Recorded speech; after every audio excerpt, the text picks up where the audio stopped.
Naaka-20 celebrasyon del Migrant Workers Day que conduci ayer alina uno del mga-hotel na pueblo Aqui na Ciudad, ya participa el más de 1,000 mga-overseas Filipino workers desde el Zamboanga Peninsula. Ya llena de alegría el celebración con cuantos del mga-actividades y entretenimiento que entendido con mga-OFW del región.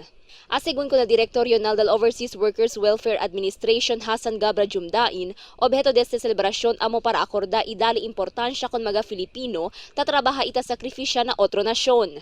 Hindi lang sa Zamboanga City ito sineselebrate natin.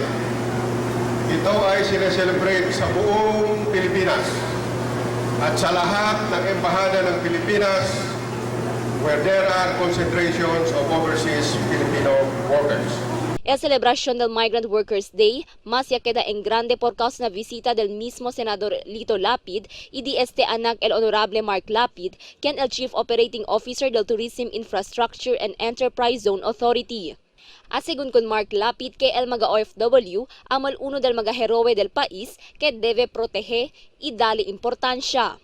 Pag sinabi pong OFW, I think hindi na natin masyadong kailangan na lagyan pa ng kung ano-anong kahulugan. Ay masasabi ko kayo ho, ang tinatawag naming buhay na bayani. Kayo po, ang numero 1 bumubuhay sa ekonomiya ng ating bansa. Nagpapasalamat po kami at kami magkama na naibigay kami dito sa okasyon na ito. Kaysa sa mga OFW, muna lang tayo litrato, hindi kayo.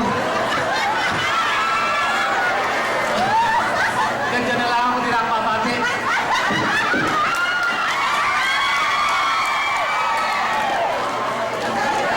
El celebración ta conducido del año na entero país y na diferentes embajada del Pilipinas haber acorda que debe proteger el derecho de cada OFW y asegura que libraw sila na mga peligro. Este según el día que entendido para con mga OFW, quien tiene también el grande contribución a economía del país.